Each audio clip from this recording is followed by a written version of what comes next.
जळगाव जिल्ह्यातील बिलवाडी गावात राहत असलेल्या दोन कुटुंबांमध्ये जुना वाद उफाळून आला। या वादातून झालेल्या झटापटीत एकाचा मृत्यू झाला आहे, तर महिलांसह 11 जण गंभीर जखमी झाल्याची घटना तालुक्यातील बेलवाडी येथे घडली आहे। दरम्यान यात एका महिलेची प्रकृती गंभीर असल्याचे सांगितले जात आहे। या घटनेनंतर गावात तणावाचे वातावरण निर्माण झाले असून पोलिसांचा फौजफाटा तैनात करण्यात आला आहे। जळगाव तालुक्यातील बेलवाडी गावात घडलेल्या मारहाणीच्या घटनेत एकनाथ निंबा गोपाळ वय 55 वर्ष असे मृत झालेल्या व्यक्तीचे नाव आहे।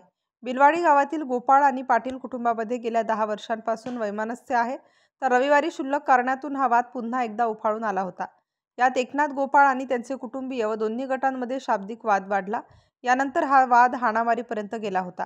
दोन्ही कुटुंबांमध्ये झालेल्या वादाचे रूपांतर हिंसक हाणामारीत झाले।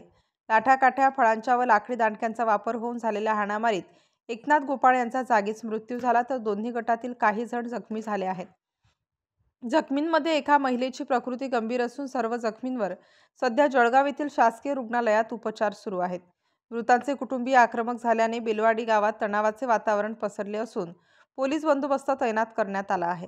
तसेच सकाळपासूनच जिल्हा सामान्य रुग्णालयात देखील तणावाचे वातावरण होते। शहरात देखील रास्ता रोको केला, मात्र गावामध्ये जमाव जमल्याने आरोपीच्या घरावरती हमला करण्याचा प्रयत्न झाला, पण पोलीस बंदोबस्त असल्याने हा प्रयत्न फसला। एकाचा मृत्यू झालेला आहे। नागरिकांनी आज रस्ता रोको केलेला आहे। नेमकं काय माहिती आहे? किती आरोपी अटकेत आहेत?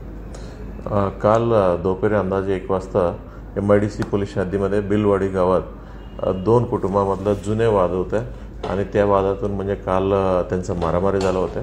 त्या मारामारीमध्ये एक इसमांचं डेथ झालेलं आहे आणि त्याच्या अनुषंगाने मर्डर विथ रायटिंग या गुन्हा दाखल करण्यात आलेला आहे। या गुन्ह्यामध्ये 10 आरोपी करण्यात आलं।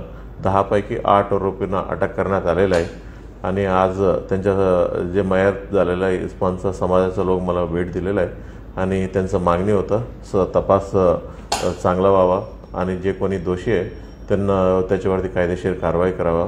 त्यांना देखील म्हणजे आम्ही आश्वासित केलं की म्हणजे चांगला तपास होईल। जरी 2 आरोपी उरलेले आहे, हे दोन्ही आरोपींना पण म्हणजे लवकरात लवकर अटक होईल असं त्यांना आश्वासन दिलेलं आहे। सर, या घटनेत नक्की कारण काय समोर आलंय? कशामुळे हा वाद उभारला? किंवा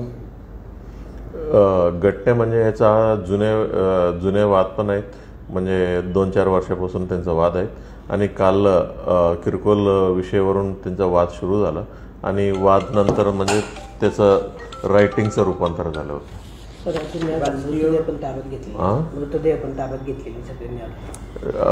आता PM काल होतं थोडं उशिरा झालं होतं, मग आज सकाळी म्हणजे आत्ता त्यांनी मृतदेह घेतलेला आहे। सर, दोघं गटांमध्ये राजकीय वाद असल्याची प्राथमिक माहिती समोर आली। ही काय स्टार न्यूज ब्युरो, जळगाव।